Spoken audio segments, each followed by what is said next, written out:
De Economía para Todos, y vamos a conversar tal como lo habíamos anunciado hace instantes. El día de mañana es el Día del Bodeguero, se celebra este sábado y vamos a conversar con una de las voces autorizadas justamente para hablar de este tema. Andrés Choi, presidente de la Asociación de Bodegueros del Perú. Señor Choi, bienvenido. ¿Cómo está? Muchas gracias, Valeria, por invitarme a tu programa. A ver, en principio, cuéntanos, ya estamos casi pasando ya la mitad del 2023. ¿Cómo ha ido este desempeño, el comportamiento? ¿Hay una recuperación del sector de bodegas a nivel nacional? Bueno, recuperación no tanto, pero sí al menos se ha frenado esta aceleración de precios que han estado habiendo y que realmente nos estaba perjudicando, ¿no? Estamos entrando a un proceso un poco mucho más estable, ¿no? Esperemos de que esto continúe así y se siga mejorando la situación económica, porque lamentablemente nosotros nos vemos afectados, ¿no? Los clientes no están comprando mucho. Claro, se está retrayendo un poco el consumo en casa, Así se está priorizando algunas cosas, digamos, más que otras, ¿no? Otras prefieren de repente alimentarse, comprar pollos, papa, carne y demás, pese a que también está, digamos, los precios están por las nubes. ¿Cuán importante han sido las bodegas durante la historia económica de muchas familias a nivel nacional? Bueno, las bodegas han cumplido un rol muy protagónico, ¿no? Es desde hace mucho tiempo atrás, cuando nosotros vivíamos una etapa de crisis, ¿no? Estamos hablando de hace unos 30, 40 años atrás, todavía no estabas aquí. Y el bodeguero se convirtió en la fuente de financiamiento para las familias, ¿no? Lo que pasa es que nosotros a veces nos alarmamos por las subidas de precios que están ocurriendo en otros países, cuando nosotros también vivimos esas subidas de precios, ¿no? Con solamente decirte que hoy día en la mañana comprabas una lata de leche y en la tarde tenías otro precio, ¿no? Los efectos de la hiperinflación que vivimos nos afectó mucho a todas las familias, y ahí el bodeguero cumplió un rol muy importante, ¿no? Porque apoyaba a la familia de los vecinos, les daba crédito y aún así, perdiendo dinero, pudo mantener todo este tipo de cosas. Entonces, la labor del bodeguero siempre ha sido una labor muy social, ¿no? Y con relación a esta labor social es que se buscó generarle un día especial para darle el reconocimiento al bodeguero por esa labor social, que no solamente es el expendio de productos, sino que también es el relacionamiento con el barrio, ¿no? El que el bodeguero te dice, bueno, ya después me pagas, o me faltan 10 céntimos, no te preocupes, después me lo devuelves, o le dejo mi encarguito para tal fulano y se lo das, o le dejo la llavecita porque va a venir mi hijo. Totalmente de acuerdo. ¿No? Entonces, toda esa labor social que realiza el bodeguero es lo que nosotros tratamos de ver, porque no solamente es un expendedor de productos, sino que cumple una función dentro del barrio, ¿no? Y eso explica, digamos, la razón, señor Choi, y ya está como un análisis hasta, a ver, social, ¿no? Hasta antropológico, por la que no ha desaparecido durante tantos años el rol del bodeguero, porque claro, en los pueblos alejados no hay un mall, no hay un supermercado, no hay un mini market, está el bodeguero que de repente es un espacio muy pequeño, pero tiene un contacto bastante cercano, ¿no? Y eso ha hecho, digamos, a ver, cualquier persona especialista en marketing nos dirá, bueno, eso hace que la fidelidad entre el comprador y el vendedor se afiance a tal punto que pues no ha desaparecido. O sea, ¿esa es la explicación inicial? Sí, lo que pasa es que cuando hablamos de marketing, ¿no? Hablamos el marketing relacional y el marketing transaccional. ¿Ya? Entonces, dentro de lo que es el marketing transaccional son las actividades de canal moderno, ¿no? O sea, ¿cuántas veces tú vas a comprar a un supermercado y te dan puntitos bonus por las compras, ¿no? En cambio, en el caso del bodeguero, más es emotivo, ¿no? Más relacional. O sea, a veces, por ejemplo, en la bodega van y te cuentan toda su historia de su vida y no te compran nada, ¿no? pero te enteras de toda la información del barrio, ¿no? Eres consejero. Entonces, la relación está mucho más por el otro lado de la fidelización del cliente, del vecino, ¿no? Ahora, estos modelos, claro, ese modelo de negocio arranca en la capital y se va extendiendo, digamos, a regiones, ¿o ha sido al revés? Empieza en regiones y llega finalmente a la capital. Este modelo de negocio viene desde la época de la colonia, ¿no?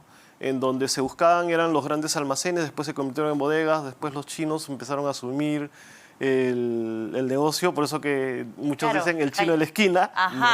Calle Capón, por la ejemplo, calle, es un claro, claro, ejemplo, ¿no? así es. Las marcas como Iraoka y demás que Claro. empezaron a importar estos Sí, productos. normalmente las bodegas se establecieron en las esquinas de los barrios, ¿no? Por eso que a veces uno se iba a una bodega y la bodega siempre quedaba en esquina, ¿no? Ajá. Y no solamente en Lima, sino en provincias, ¿no? Por ejemplo, mi familia proviene del norte, ¿no? Y en los pueblitos más alejados siempre hay una bodega, como tú comentabas, ¿no? Claro. Y entonces dentro de eso es esa bodeguita que siempre está en el pueblito, en el relacionamiento del pueblito, ¿no? Mi mamá me contaba de que ellos tenían que levantarse súper temprano porque los campesinos, la gente del campo tenía que ir al campo y entonces tenían que chachar su coca, comprar y compraban en la bodega, Ajá. compraban sus cosas ahí.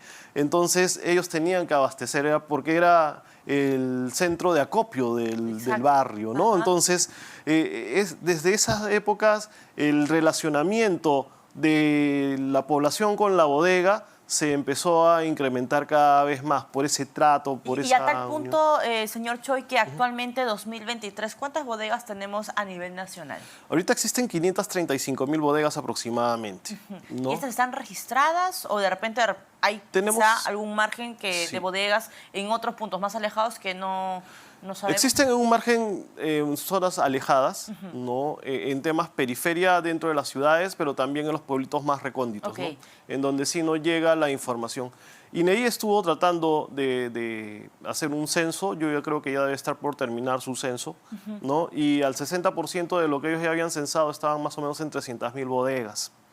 Ya, entonces nosotros calculamos de que vamos a llegar a esa cifra que nosotros habíamos proyectado de las 535.000 bodegas, ¿no? Ahora, si analizamos, hacemos una pequeña radiografía de cómo es el negocio de las bodegas a nivel nacional, nos damos cuenta que son más mujeres que varones los que lideran este modelo de negocio, que son, a ver, ¿estas bodegas se abren en casa propia o es que alquilan? ¿Cómo es el perfil?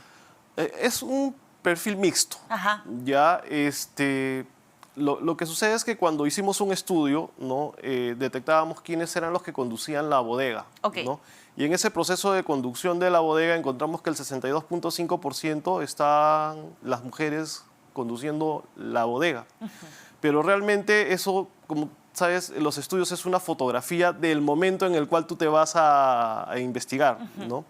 Pero cuando hemos analizado más en profundidad, no solamente es las mujeres, sino que las amas de casa manejan el negocio, sino que también los hijos, también... Es una empresa familiar. O sea, es una empresa familiar. Entonces, haríamos un poco mal de decir que solamente las mujeres bodegueras funcionan, ¿no? Sino que el negocio como tal es un negocio familiar. Y en este caso nosotros sí lo hemos visto muy fuerte cuando existe también generaciones de bodegueros.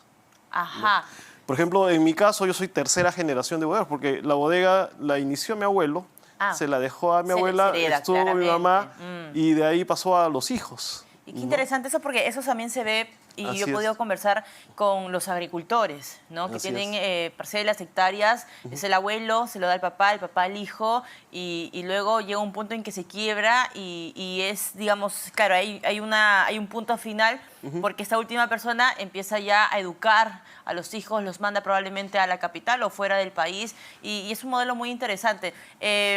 ¿Cuáles son los retos ahora para lo que queda del 2023, señor Choi? Bueno, nuestros retos es seguir trabajando. Lo que buscamos es un nivel de pacificación del país para poder trabajar. Lo que queremos es que nos dejen trabajar, que nos den las oportunidades para poder llevar el mantenimiento hacia nuestras familias, porque los incrementos de precio, los impuestos y todo ese tipo de cosas un poco que también afectan a la población y nos afectan a nosotros, ¿no? Lamentablemente, en un periodo de competencias que ahorita es mucho más fuerte, ¿no? Porque ya no solamente eran las grandes plataformas los niveles de competencia que nosotros teníamos, sino que ahora se han incrementado otros agentes más, ¿no? Por ejemplo, los shoppers, que te hacen las compras, que te las llevan a tu casa, los pedidos de delivery. Entonces, se generan una serie de propuestas con el avance tecnológico de competencia también, ¿no? Pero lo importante de todo ello es que seguimos en el corazón de todos los peruanos y la verdad es que siempre el vecino siempre va a la bodega, siempre está en la bodega y eso nos alegra bastante, ¿no? Y este Día del Bodeguero lo que queremos es un poco agradecer por ese reconocimiento que nos dan en Exacto. la población, por ese trabajo pues que no lo vas a encontrar pues en un supermercado. Totalmente ¿no? de acuerdo. Y que realmente es una labor un poco más abnegada, ¿no? De ayudar al vecino, de estar con el vecino, de Claro. entenderlo, de comprenderlo. Y ahora, además del tema de la inflación, nosotros solemos recibir los llamados a través del rotafono, los casos que nos llegan también aquí a RPP, señor Choi, y la delincuencia, el tema del sicariato, es una constante, lamentablemente, que uno pensaba pues hace algunos meses que esto era muy alejado, ¿no? En zonas como, por ejemplo, las regiones del norte. Pero ayer, nada más sin ir muy lejos, han asesinado a una señora en una de las estaciones del metro. Y eso se suele ver repetitivamente. ¿Es un riesgo el sicariato, la delincuencia para el desarrollo, digamos, de los bodegueros a nivel nacional? Sí, por supuesto, como te comentaba, ¿no? Lo que nosotros pedimos es que nos dejen trabajar, ¿no? Y uno de los factores muy elevados que se están dando, fuera de lo tema económico, es el tema de la seguridad ciudadana. ¿no? ¿Se han registrado de repente cobros Sí. a los bodegueros? Sí, cobros de cupos, ¿no? Nosotros hemos tenido mucha información de cobros de cupos, de extorsiones, ¿no? En las cuales te piden una cantidad alta para dejarte de trabajar, ¿no? Muchas de las bodegas, por ejemplo, en una zona, por ejemplo, que nosotros tenemos en Ate, ¿no? Donde ahí tenemos una socia, varios socios, ¿no? Y una de las socias es la única que está quedando de 8 bodegas que han cerrado. Wow. Este cobro de cupos, ¿cuánto afecta a los ingresos diarios en una bodega? ¿Cuánto menos puede el ingreso puede verse afectado debido al cobro de cupos? Porque claro, son horas que uno deja de trabajar, ¿no? Por miedo. Sí, bueno, cuando te hacen un cobro de cupos es dame 500 soles y te dejo trabajar.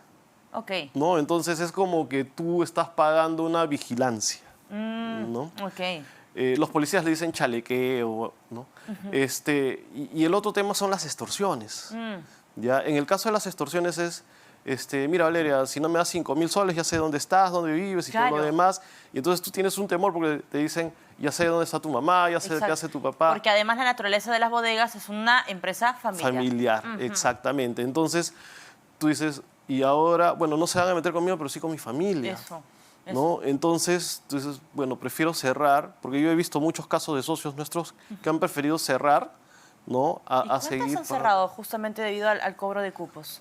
Mira, hasta nosotros tenemos dentro de lo que es nuestros socios, hemos tenido un 10 a 15%, ¿no? De los 22.000 socios que tenemos. 1 de cada 10 bodegas han cerrado debido al cobro de cupos. Sí. ¿Esto en lo que va del 2023? Sí, en lo que va del 2023. Wow, que es un porcentaje no menor. Así es. Y son cierres, pero no son cierres definitivos, claro. ¿ya? Son cierres temporales, ¿no? Y hemos tenido algunos socios que dejaron el negocio y otros que han ido a otro lugar para ver si pueden seguir con el negocio, ¿no? Es un tema de temor, ¿no? Y justo mañana, que vamos a celebrar el Día del Bodeguero en el Hotel Sheraton, ¿no? Nos han confirmado que también va a ir el ministro del Interior, así es que de repente nos va a dar algunas ideas sobre cómo va a ser el Ministerio del Interior para poder un poco ayudarnos a protegernos nosotros, ¿no? Sabemos que el Ministerio del Interior está haciendo un gran trabajo y una gran labor, pero también parte de nosotros de aprender cuáles son los elementos de prevención que debemos de hacer para poder evitar este tipo de amenazas delincuenciales. Totalmente ¿no? de acuerdo. Señor Choi, ahora le agradezco mucho que nos haya acompañado esta tarde. Andrés Choi, presidente de la Asociación de Bodegueros del Perú, estuvo con nosotros.